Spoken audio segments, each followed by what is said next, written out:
Good morning. Welcome to the Contemporary Issues class. We are looking forward today to hearing about the El Camino trip in Spain that Mason and Colleen Harrison took and other folks. Who else here in the room was on that trip? Or another one? That's okay. Another one, Steve O'Neill? Yes, good. And other folks too?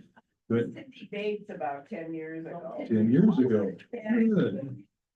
we walked like a couple towns, because they dropped us off and picked us up, but it's still walking on the El Camino. It's Great. Yeah. Which one also? Yes, same thing. Good. Great. Well, we are going to hear about this latest trip and we can ask our questions. I did not go, but Mason and Colleen, and how many other folks accompanied you all? There were 20 or 22, I believe, Louder. St. Andrew, Please. 22. and 21 from. There were about 22 here from here in St. Andrew, and we went with another United Methodist Church from Boise. There were about 21 there, so about 43 overall. Wow. Great. Okay. He's going to tell us more about it and take our questions and comments while he's speaking too. So be interesting to hear about this. Did anybody watch the movie called The Way, the El Camino movie? I just watched it this week too. Yeah, well, gave a good depiction of what it's like to walk that. Well, before we get started, welcome, and Zoomers, welcome to you. Please mute yourself on the lower left corner of your screen when you're not speaking, and we are recording this for future playback. And other announcements, we have a Christmas party coming up on December 12th, and no RSVP needed. Just come if you would like to for dinner and fellowship and trivia. So we want to invite you to that. And bring food. And bring food, yes. And bring a gift, a white elephant or a regular gift. That's right. Okay. Other things in the news, we could talk all week about things that were in the news this last week, but we would spend too much time. So any quick comments from anyone? Yes, sir, Gene. Why is Kansas City so lucky? Kansas City Chiefs, 9-0, because they're so good, that's why. Any ways to win. I wish the Broncos luck today too. Not have. Okay, with that, yes, go ahead, Jim. Well, we're usually called citizens, but I wonder if we should be called subjects now. Subjects now. Yes, I hear you. Hear you. Good luck to us all. Okay, with that, Mason and Colleen have been members of St. Andrew for how many years? I have since 2011, and she has since 2013. Dale Frederickson married us here in 2013. Great, great. And Colleen is a retired principal, elementary principal, Yes. and tell us what you do before you go ahead and start.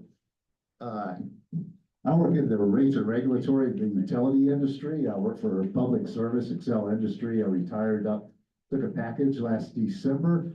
Now work for Black Hills Energy. They called me some folks I used to work with. So I've been with Black Hills now for a few months. So not sure if I enjoy retirement or working better, but there's great parts to both. Okay. Thank you. Please welcome Mason and Colleen. Yeah. Okay. Start with the PowerPoint. Okay. Okay. Okay, well, this is the Camino de Santiago, which is the Way of St. James. That is the Way of St. James in Spanish, I believe. And you can see right here, our pilgrimage was back in June, from June the 3rd through June the 11th.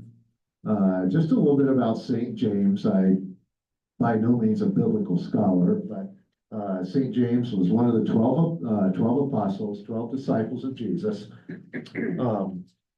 He is a patron saint of Spain and Catholicism, and he was the second apostle to die just after Judas Iscariot. I just thought that was interesting. According to tradition, he traveled to Spain to preach the gospel before returning home to Judea. Spain at the time was considered to be the edge of the known world, and you'll see what later looks like the end of the earth, as it was called by pilgrims and I think some of the Romans that visited. St. James was killed in Judea by order of King Herod in about 44 Common Era, 44 years after Christ. He became a martyr, and after his martyrdom, research that his body was taken by boat to the northwestern Spanish region, which is where Santiago is, and his remains were transferred from Jerusalem to Santiago de Compostela. Santiago de Compostela is just the long official name for Santiago. So. Fascinating. To continue, in the 9th century, his tomb was discovered in Santiago, and a church was built on the site of his tomb. It's quite the church, too. At the end of the Granada War, Pope Alexander VI declared Santiago to be one of the 3 great pilgrimages. And since 2013, just to give everybody an idea, the Camino has attracted more than 200,000 pilgrims each year, with an annual growth rate of over 10%. And in the summer, it can get pretty crowded. Questions? That's a good question. Probably the local Spanish, All of Spain. all of Spain. It's one of the All of largest Spain. draws, one of the largest draws of tourism Okay. for Spain. 350,000 people are going this year. Wow. Did they do it all year long? I believe they do it all year long, although I'm sure sometimes in the winter it's kind of limited. This book that I'll pass around here in a little bit, A Walk of a Lifetime, by a fellow named Racines.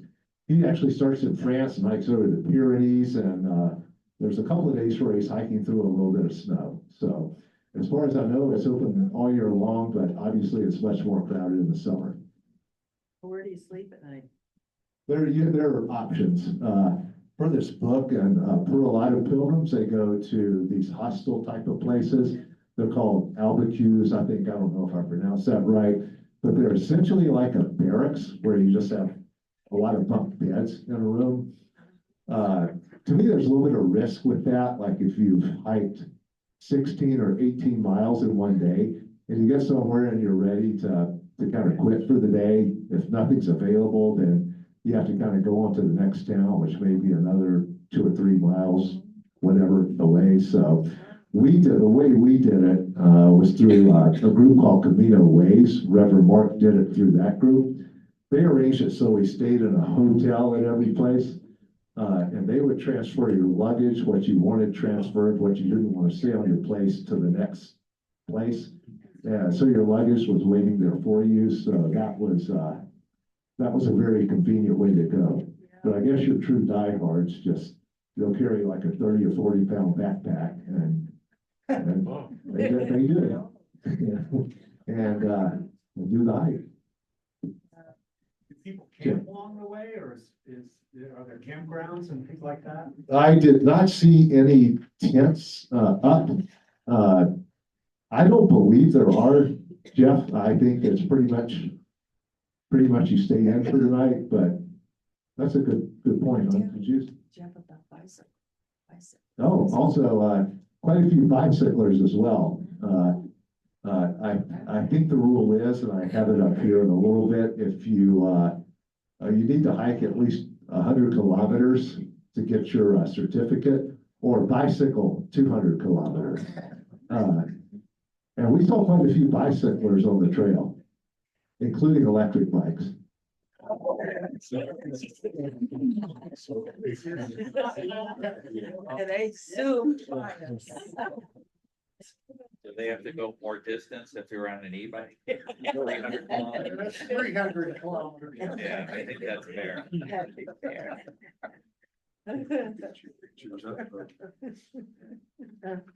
Okay, and here I put a couple of pictures of St. James up. The one on the right, I just got off the internet. The one on the left is one of the many statues you'll see along the way. So I thought that was interesting. Same statue, Pardon? repetitive statue of the same figure or different statues? Different statues, they're, Oh,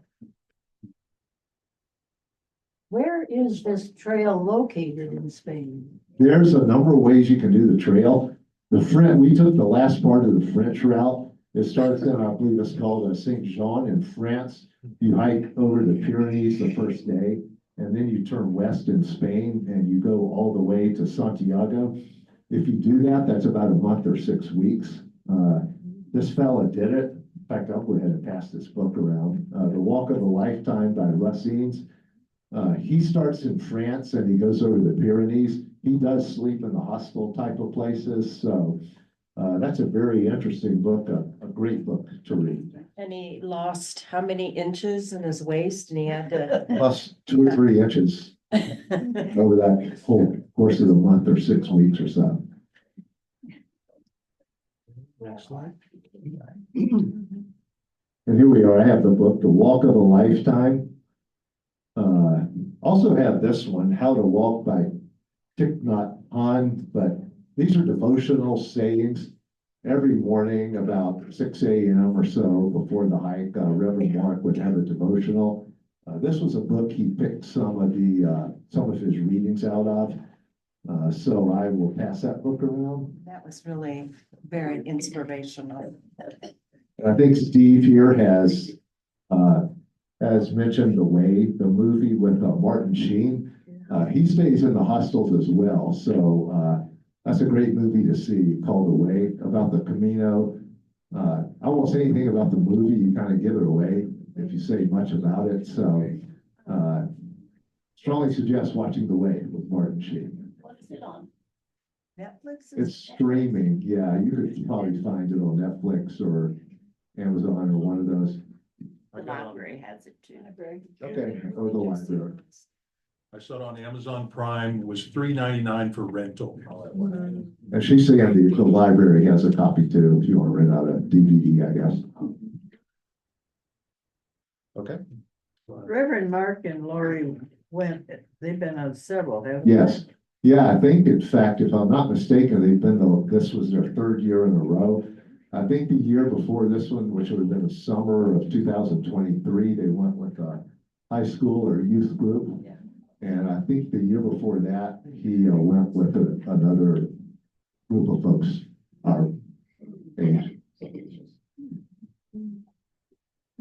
They're good hikers too. They're super good hikers. Okay, the Pilgrim's Passport, it shows you walked at least, like I said, 100 kilometers into Santiago, where you bicycle 200.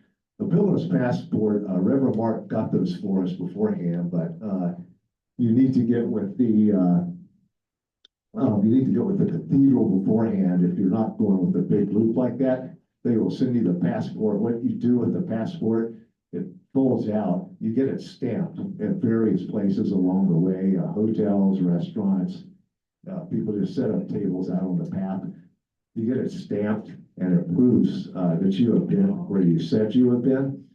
And when you finish up in Santiago, you go in the cathedral, you show them that and they just check everything. It's not too rigid, but they issue the certificate, which in Latin. So we'll pass this around. It might be a little heavy, but I think it's okay to pass around. It's in Latin. So here's what you get for completing the Santiago. Yes. A lot of listeners. So is it just the last 100 kilometers that you have to hike or any segment of 100 kilometers on the route? I believe it's any segment of the 100. That's a good question. I guess you could do the first and then take a cab. You know, some people, some people do, you get tired or whatever, so they'll take a cab and finish for the day to the next stop, which is fine.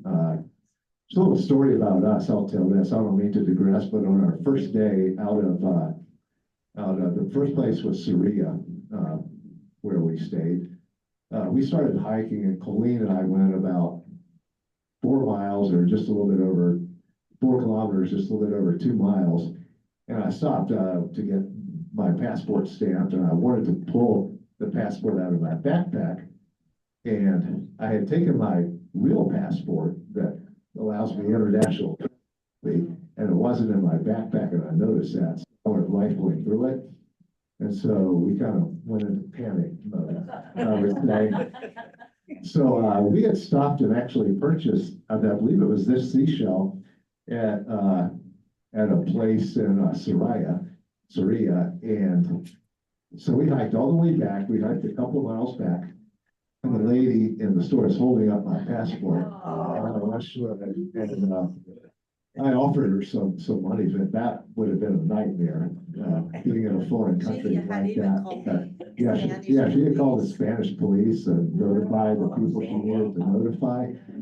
But really nice folks, the Spaniards, we thought. So that was our little story. So that added 2 times 2 is about 4 miles to our hike that first day. Now these shells, yeah, we'll get to these a little bit later. Yeah, we got those later. We'll talk about the shells. Yeah, I think I pretty much covered everything on there. So that's a copy of the passport on the left, you see, and there's the certificate you may see on the right. The passport actually folds out. It becomes several pages, and it's stamped, like I mentioned, at various points along the way. Okay. Mason, Yes. so there's not just one particular route to Santiago? You Right. can go a number of ways? There's a French way, there's a Portuguese way, there's a way up through Spain. There's various customized ways. I've got a map later on that shows some of the various ways. Yeah, there's a number of ways you can do it. Rev Mark was actually talking about doing the Portuguese route at some point, but I don't think any plans for that have been finalized. But we'd do it again. Yeah. Is one rougher than another? Tougher terrain? You mentioned, if you've ever hiked Colorado, for instance, if you've done a 14er, you could easily do the Camino. The only thing, it gets long, just day after day after day. The longest day we had was 18 miles, and that was, near the end of the day, it was hot and humid, and you felt it. So, you get the heat and humidity in the summer, but, if you hiked a lot in Colorado, you can handle the Camino. We went in June 3rd through, the 11th. On average, how many miles a day or kilometers a day? Approximately 14 or 15 miles, I believe it was. That's about 20 to 22 kilometers roughly, I think. How many hours is that? Pretty much all day. Well, it depends on who you are. Some of the folks were really pretty good hikers. Average 8-9 hours a day, I'd say for us. You could stop along the way, you get stuff to eat. You may want to get something for yourself, a souvenir like a shell, whatever. So, it's not all hiking, it's the spiritual aspect of it. It's not some athletic contest. But it's very interesting thing to do.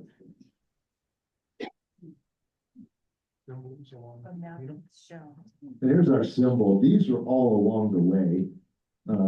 That's representative of the seashell. You'll see this at various points along the way with an arrow, which points to Santiago, regardless of where you are. You just go the way the arrow tells you to go. The scallop shell, like it says, is a symbol. It's on many stone markers all along the trail.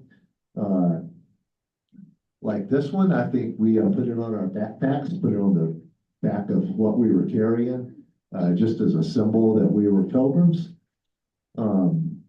Additionally, people, in fact, a whole lot of people, in fact, I did a couple of times, you carry a small rock in your pocket. You might take it from here to there. That may represent some baggage you want to get rid of. It could represent, I'm happy, I like what I'm doing. And you'll find like a stone marker with that mark on it, and people put it on on it and take another rock for something else and move on to the next one. So I guess that's just part of the spiritual part of that journey, but, that's what, that's kind of part of the tradition, and people have held on to that. But tell them, back in the day, when the real pilgrims were walking, they didn't have water bottles. Oh, So they would pick up the shells from the water, like ponds and etc. And then they would use this for their water. And so the shell represents the simplicity of, the pilgrim's stride. And like today, it's totally different. We would always pack our water bottles. So this is a symbol, and these were everywhere. You could purchase these. Mason, if you're not up to 18 miles a day, Yeah, can't you just take twice as long and do the, yes. Yes. Yeah, there's no time. some of us are beyond 18 miles. No, I mean, his sister was part of there were 4 of us, but we had little groups. People kind of went with their group. And his sister would walk the best she could for as long as she could, and then she would have a taxi. So, She has a heart issue. she has a major heart. the taxis are readily available? Yeah. Really? You go to like a restaurant or a store or whatever, and they call them there, usually within like 5 minutes. Yeah, Are there villages every few miles? Yes, yeah, you walk through several villages, and that gets very interesting too. So, you have options of what you want to do in those places. And a lot of people stay in those, or a lot pass through them, depending on how far you want to walk each day. So it's not totally rural, is that right? I mean, I imagine Santiago, Well, I would say it's mostly rural. There were a couple of, we were in a couple of towns, and I wouldn't call them large towns whatsoever, but you were definitely kind of urbanized, if you will. Is that a dirt trail or paved trail? A little bit of both. Most of it's a dirt trail. We wore, as far as shoes and stuffed equipment, we wore trail running shoes. You think before you go there that you're going to need hiking shoes, like you're going to do a 14er. You don't. You need trail running shoes. Just make sure those shoes are comfortable, and make sure you've been walking beforehand, because the bottom of your feet, you need to get used to the bottom of your feet, walking 15 miles a day, whatever. So it's commercialized along the way? Minimally, stuff is sold places. You can buy t-shirts, you can buy souvenirs. There's places to get things to eat, but it's not that commercialized. And a lot of the towns you walk through, a lot of the town is just being a town. So you see the Camino signs, but the Camino is just like one of many aspects of the town. villages. Yeah. Local people who are growing their grapes or growing their oranges, their orange juice is, oh my goodness. You want to have their orange juice. It is wonderful. And they welcome you with open arms. I would love to see these pictures, but it's really difficult. Can you expand on screen and make it a slideshow so we could actually see the PowerPoint presentation? Bigger? No, I'm sorry, I can't on this laptop. Sorry. You can't go full screen, you can't go full screen with the presentation? You should be able to. Full screen. A little screen down the bottom, see the little screen down the bottom? No, scroll over, go down the bottom, the little. There it is. Slide. There's Colleen with her shell. A little better? Okay. And there is, that is what people put locks on, what Colleen's standing right beside there. You see the Camino symbol and the yellow arrow that points to Santiago. And you really do, you think about things spiritually. like there were some things I wanted to let go of personally. And so you would pick up the rocks, right? And you would put them on these different altars. And so you were letting go of bad baggage kind of thing, or you could have put it on there to say, I wanted to become more spiritual, or I want to, grow spiritually. And so it's really cool. It's a Where the good thing to trail do. is not paved, would you say it's similar to like walking the High Line? Is it a trail in good condition? Yes.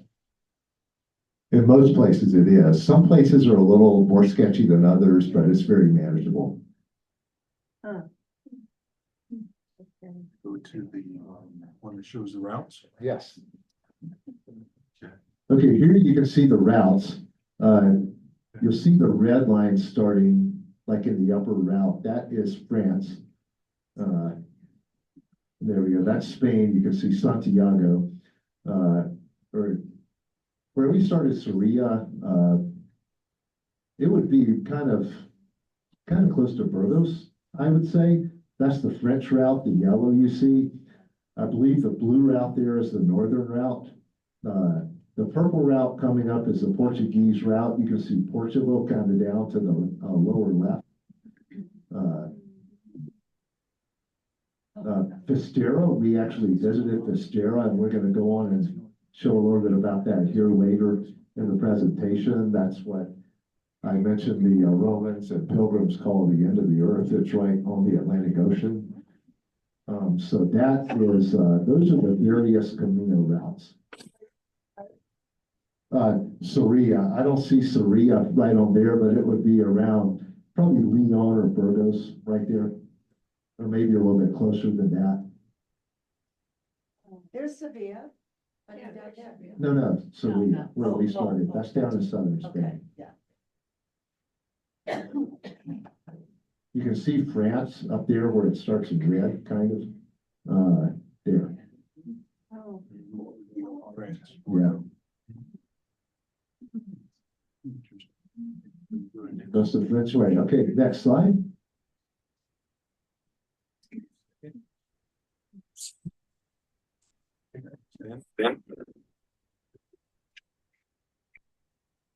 Technical difficulties.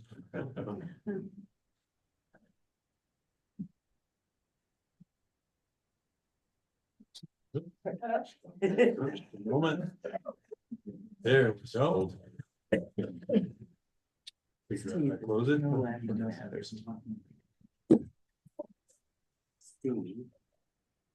Technology. Yeah, the ball was there. I'm sorry, take time. No? Okay. We're on to the next one.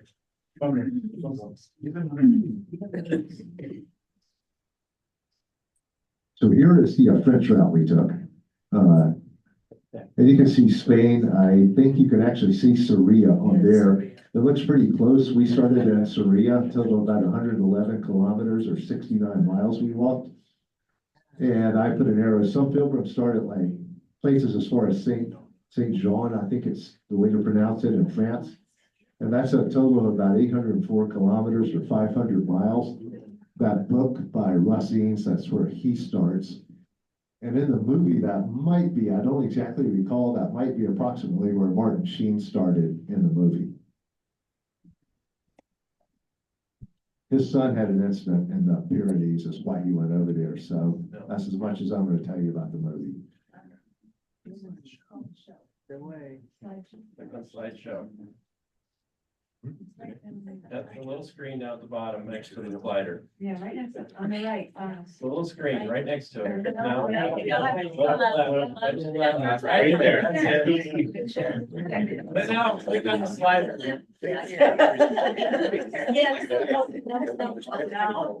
Just a moment. I'll try it, but sometimes it knocks out. That little screen. Hit that. Click on it.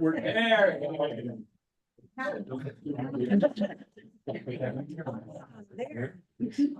It's not friendly with Zoom. Okay, but you lost. It doesn't coordinate with Zoom. It doesn't include Zoom or people. That's right, to the next slide. It's not as simple as it looks. Right. Okay, hopefully we didn't knock the Zoom people off. My apologies if we did, Zoom people. They're screaming in the back. You just can't see them. Okay. We don't need to. Okay. Okay, to go through our trip, we started day one of the official St. Andrews trip was on June the 3rd. Just personally, we went over, I think we left on May the 31st and got there on June the 1st. We met Colleen's sister Mary and my sister Beth over there. We visited Toledo, which is about an hour or so from Madrid. It used to be the capital of Spain, very interesting. Saw some cathedrals and some just unbelievable buildings there. But the St. Andrew and the Boise United Methodist Church, we all met on June the 3rd. About 22 of us here and 21 there, 43 overall. So we spent the night, day two, took the bus from Madrid to Sarria. That is our first Camino stop. That's a bus ride of about 522 kilometers or 324 miles. And that night, we spent the night in Sarria. We were going to start the Camino the following day.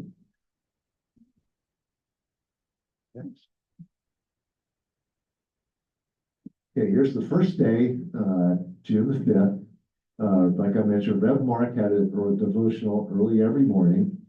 There's a picture of the path. Hope everybody can see that pretty well. That's very typical. Yeah, that's very good. Well, and there's all kinds of different ways the path goes. Sarria to Porto Marin.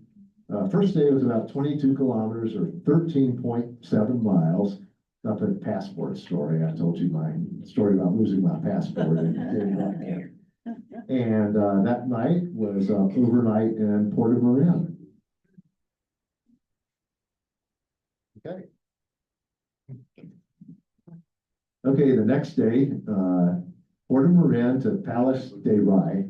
I don't know if I'm saying, I don't speak Spanish, so I hope I'm saying these somewhat right.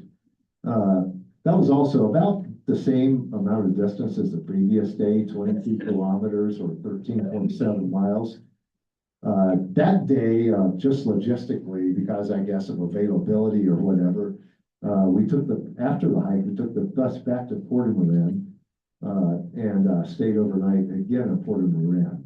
And there's a picture of, from left to right, that's Mary wearing the white cap. That's Colleen's sister, and that's Colleen.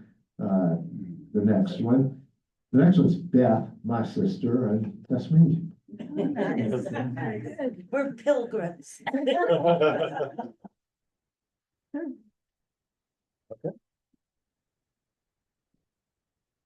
Okay, the next day, the third day of the hike, Palos de Rey to Arzura.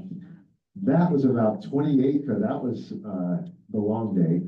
That was about 28 kilometers or 17.4 miles. I think that comes out to 18 miles because you're kind of walking around the city where you go to get lunch about halfway. Prior to the hike, obviously, we took the bus back from Porto Marin, where we go back the following day to spend the night back to Palos de Rey. And there's a couple of pictures I took. That's one of my favorite pictures. To the right there, the trees. It kind of looks like you're going through a hallway. And there is a statue, I guess, of some folks blessing the Camino, whatever. It's probably been there for quite some time. There were a lot of fountains so that you could get water, along the paths. So you could drink the water. We did. You didn't have to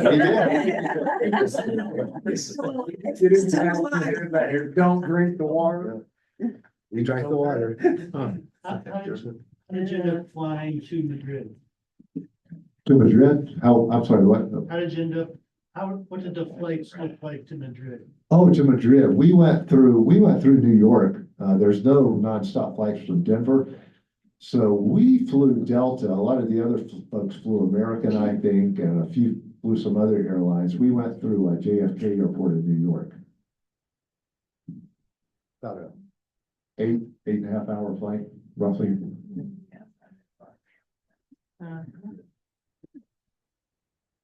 Okay. Okay, the next day, day 6, or zero to Camino. That was a 23-kilometer day, or about 14.3 miles. Here's a picture of an old building I took along the way, and again, you can actually see, I think, some rocks on the top of that symbol right there, the one with the seashell and the arrow to Santiago. I have to say, one time they had, I can't remember, it was just before we were gonna get into Santiago, and there were a couple of those signs. One went this way and one went that way, and we went, we're gonna go that way. And it was right. So, I think each way you would have made it. It's just different paths. Yeah. If you're lucky, it'll be the shortest way.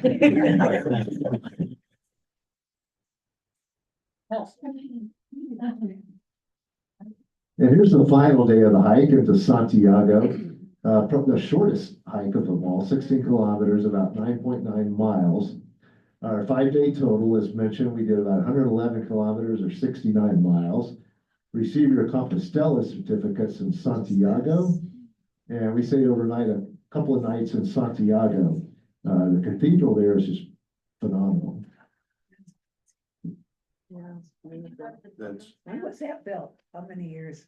Do 300? That's a good question. 400 years. I am not absolutely certain.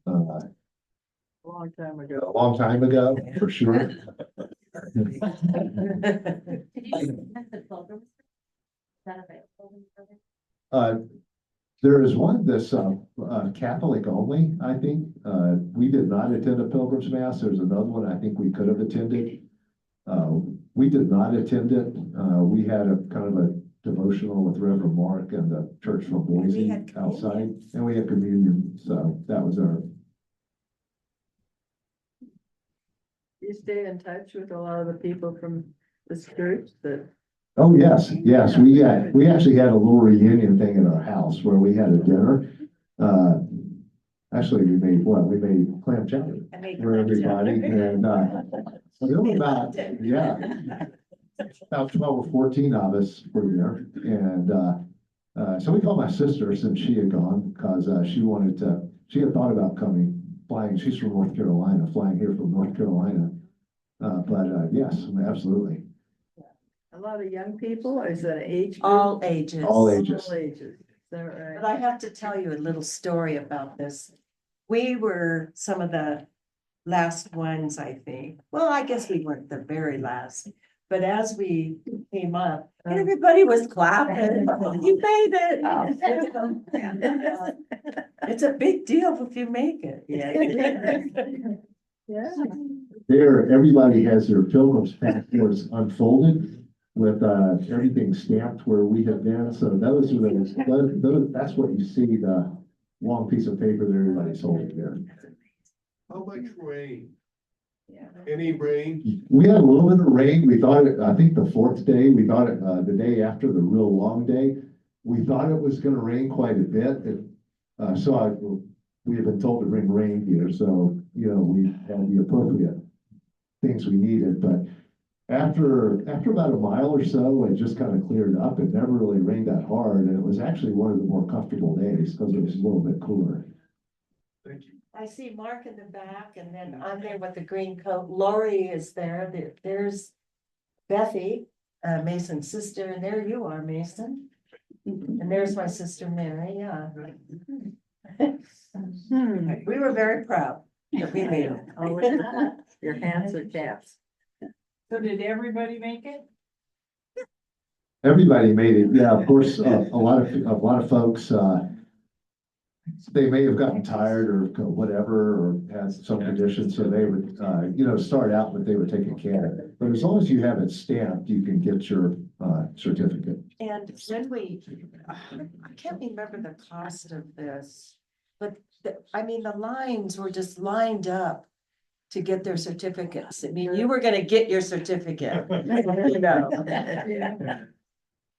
it true you have to go 70 miles to get this certificate? You have to go, yeah, that's about, you have to go, well, it would be, I think it'd be 62 technically, because it's 100 kilometers or more. 100 kilometers is 62 miles. Do they frame it for you? Office. No, what they do, they roll it up and put it in a holder tube for you so you can take it back home. Yeah. You said this, but I didn't hear. Did you say when this started and the history of that, when this El Camino Trail pilgrimage started? I believe it was like the 9th century. That's when, yeah. It's been going on forever.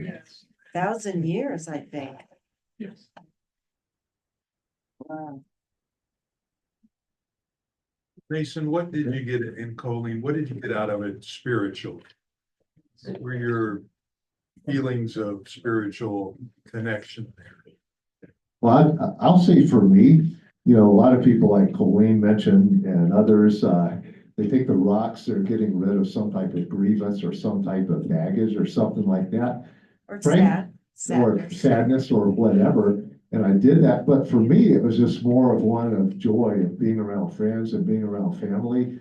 Plus I'm in Europe. I love to go to Europe. So, and every time I go to Europe, things seem interesting and intriguing. It's different. So, for me, it was just more of just the thrill and joy of being in Europe and being around friends. Tell me about some of the people that you encountered and walked along the way with. Oh, gosh, we, remember the Irish people? The Irish people, we got into a conversation, is it tomato or tomato? They were so much fun, the Irish. They like to join you in the pub at night.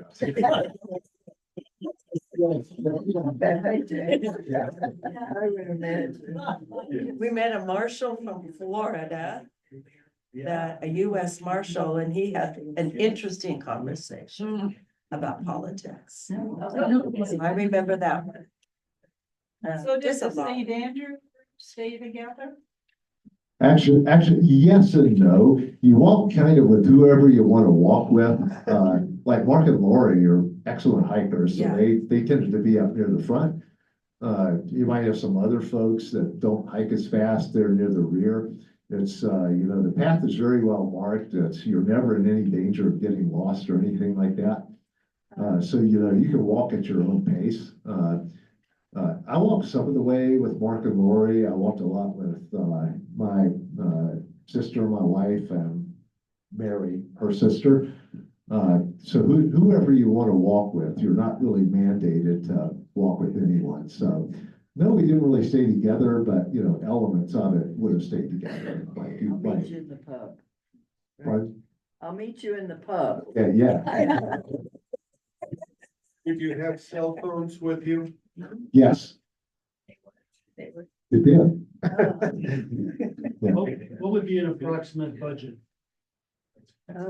Budget, including airline fare, and for this, per person, 3,000 Per person.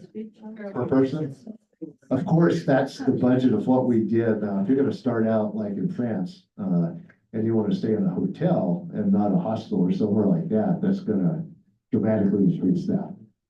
Refresh me, did you stay in hotels or hostels? Yes, we stay in hotels. A lot of people stay in hostels, like Russ Eanes, that book we passed around, they stayed in hostels or albergues, they call them. I'm not sure how to pronounce that, but which is essentially you just go somewhere and there's a lot of bunk beds there and you've got your, cross your fingers that there's an availability, especially in the peak summer months. So, obviously that way it'd be a lot less, but you're sleeping in a room with 50 or 60 or 70 other people, so.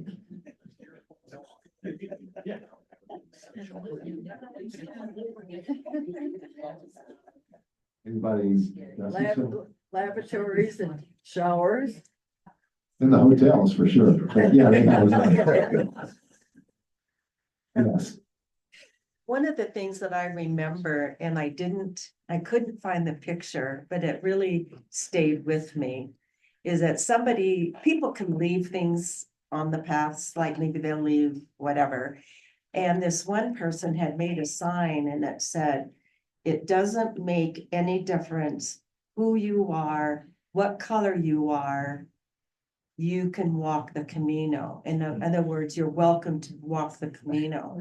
And that really stayed with me. Yeah. The diversity of the diversity of the people that you would see on the path. You know, you're not, it doesn't matter if you're rich or you're poor, or it's just people, the spiritual journey that is connecting all of the people on the Camino. Does that make sense? Yeah, absolutely. Yeah, and I can't remember exactly what it said. I've got to find that picture because it really stayed with me. Yeah. I just, to me, the only thing too, speaking about the spiritual element, I greatly prefer to hike this as opposed to riding a bicycle. You're out there longer, you're meeting more people. I just think the experience would generally be better. I do like riding a bicycle, but to me, this is more of a spiritual journey where you want to be out there for a while and be hiking, and that really enhances your experience. Contemplate. Contemplate, yes. Other than the day when you had to backtrack to get your passport, did you see people coming the opposite direction on the trail? Yes, yeah, I guess I got a late start.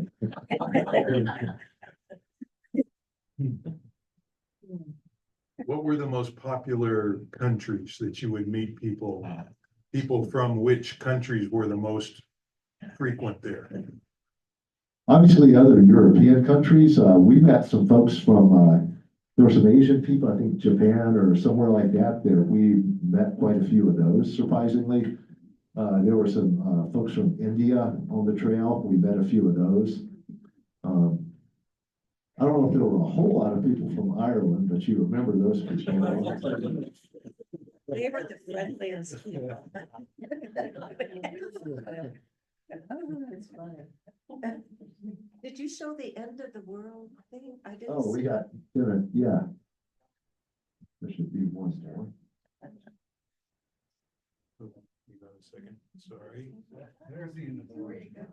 One of them.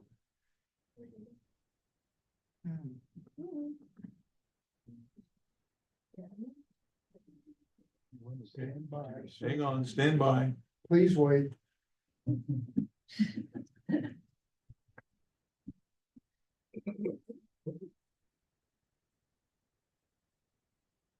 Mark and Lori gonna do it again?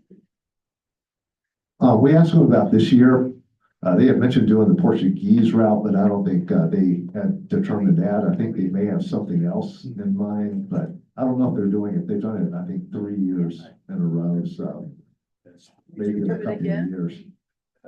Would you do it again? That's the last slide. Oh, here we are, good. So here's the last kind of event, if you will, of the trip, the St. Andrew portion of the trip.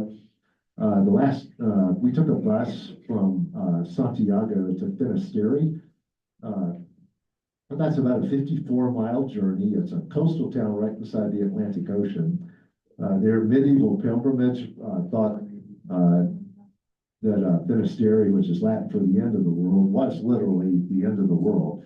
And you can look out, you just look over the Atlantic Ocean and it just kind of stops out there. It's very beautiful. A lot of pilgrims actually hike between Santiago and Finisterre. And then that was the end of the trip I put, that included the 4 of us. We all returned to Madrid to fly home. Finisterre was quite beautiful. I think that might have actually been part of the St. Andrew pilgrimage in one of the prior years, the hiking part of the trip.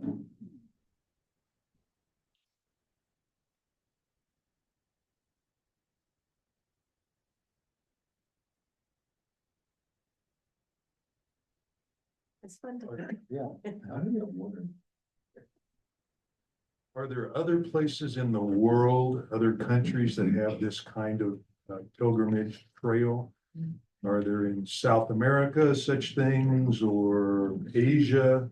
I don't know about South America or Asia. I've heard of I've heard of something in Italy, and I've also heard of something in Israel, I think, kind of similar to this.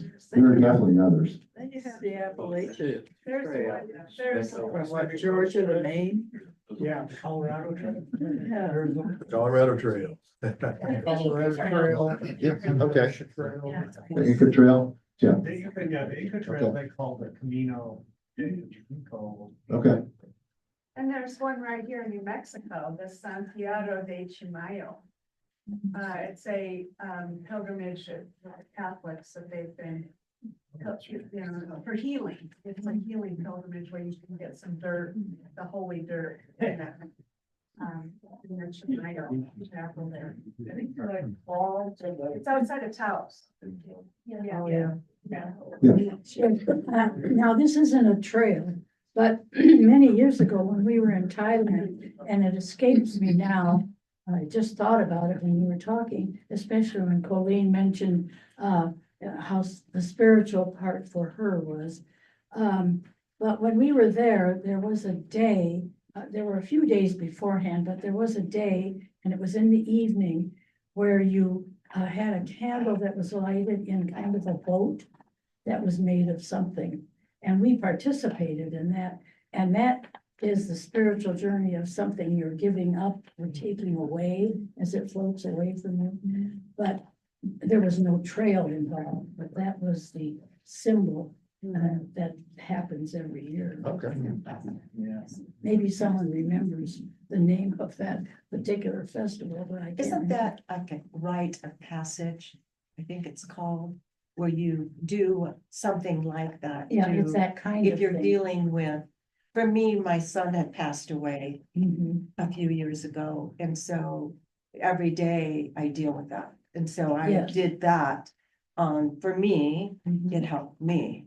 So And that's the purpose of that candle Yeah. floating away in the, on the water. dealing with something like that. Wherever they had water, didn't have to be, you know, the ocean or anything like that, but that was the symbol. So it seems that in every culture, there is something like that that occurs, that people feel a need for. That was in Thailand. Yes. Okay, interesting. Pilgrimage to Mecca. I mean, that's Muslims. Sure, in Saudi Arabia, I think. yes. Do they walk a long way to get there, or do they just walk that circle around their big object? They walk trails, or they walk a long way to get there also? Okay. Okay, yes, Gene. I want to thank you for deepening the appreciation of walking or cycling. Trail walking. You know, you got me thinking here. To deepen our appreciation of America. And all that that entails. We have two good trails nearby us here. We have the Smoky Hill Trail. It's over around Piney Creek. You can both bike it or you can walk it. And if you have Kansas relatives in Abilene, Kansas, it has special significance coming to Denver. Santa Fe Trail out of Monument, heading down past the airport, Air Force Academy, cycling as well as walking. Mary and I were coming up from Santa Fe a couple of weeks ago, got off 25 and went over to the old Santa Fe Trail. When you realize what the pioneers, the traders, the commerce, the evolution of America and all that dwells therein. The good, the bad, the ugly, but certainly a lot of the heroic, the pioneers. I would encourage us, it did for me anyway, and for Mary at times, because I've been on these trails, to visit these trails nearby.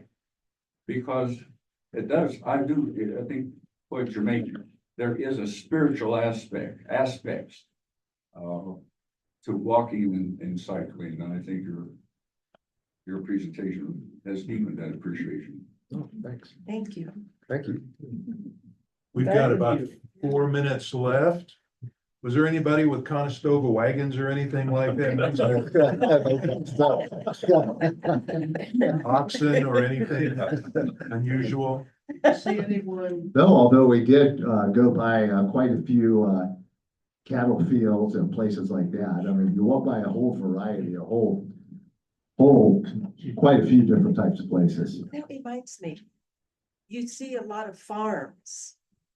Lots of oranges. Anyway, and their farms, I didn't see any sprinkler systems. Rarely did we. I mean, some, but I mean, because the ground is so fertile. I don't know where the water's coming from there. I mean, would need to study that. But, so the ground is very fertile, just lovely. Did you see anyone pushing another person in a wheelchair? Oh. I don't recall that. I'm sure that happens though. That could be done. There may be one or two places where you might have to digress for not that long, maybe like a 5 or 10 minute. There was one place I recall, my sister even had a lot of trouble getting down this, where just like a lot of big rocks, and it was downhill like that, but that was only about 10 feet of bad. You might have like that, but generally that could be done. I don't recall seeing anyone. I'm not saying I didn't, but I don't recall, but it could absolutely be done. There was a book written about that. Yes, there was. I forget the Yeah, title. remember he took his friend and. I'll push you or. Yeah, yeah. Something like that. Some book, and he was, Remember the title exactly. a wheelchair, was he pretty much a therapist? It'd be an interesting Yes. book. Yeah, it's been out a while. He talked about how people would help them along the way and other people would offer to push for a while and they would carry the wheelchair perhaps over some rough spots or whatever came up on the trail. But that was a really good Couple of book. people with him. Yeah, and. You know, a couple of his buddies. We have a really good friend that's in a wheelchair, Michael, and he has MS. And he was a amazing scientist and he's come down with MS. And I never realized really how difficult it is for someone in a wheelchair to even go to a restaurant and things like that. When we have dinner with them, we have to make sure that Michael can get into that restaurant. And we're going on a biking cruise in a couple of weeks. And I said, Liz and Michael, would you like to come and join us? And she said that biking doesn't accommodate people in wheelchairs. That's correct. Is that correct? That is correct. That's at least some of the river, but some river, there's at least some of the river. Maybe. They don't. Yeah, it's a shame. So, Yeah. I just wanted to add, there's a lot of people who found taking long hikes in the wilderness in various places to be very therapeutic to their mental health, spiritual health, innumerable examples. yes. I could even say, I have a small hiking group, Silver Bobcats, and we all find it just uplifting and mentally helpful to just get out there in the wilderness. It gives you a feeling of humility. You look at rocks that are 4 billion years old and you realize you're not the only thing on the planet. It tends to wash out that egotistical self-importance, make you realize the world's a whole lot bigger than Well you said. are. That is really well said. Couple movies, A Walk in the Woods. Yeah. Did anybody see that movie or read the book? And then, Walk across America. and then Reese Witherspoon did the movie Wild about walking the Pacific Trail. And I got to put in a plug for the Great Courses. They've got a DVD on the Great Trails of America. There's about 5 of them. And it's about a 6-hour tour, an actual walk of the Great Trails of America, including the Appalachian Trail, Colorado Trail, Do you know what the name of that Pacific is? Trail. Just Google. before they go, they're gonna stop selling DVDs and just Yeah. go pure. Right. But it's something like, I've got it on my kitchen table right now, actually. Great Trails of America. Okay. I think it's simply that. It's well worth having them. It's very inspiring to stand on the summit of a mountain after you struggle to get to the top. We are out of time. Thank you, Mason and Colleen. Next week, our professor of anthropology, Peter, is going to present about UFOs. It's timely because of the congressional hearings. The politicians want to know what's behind the sightings recently, and so we're going to talk about those UFOs. Thanks, everybody.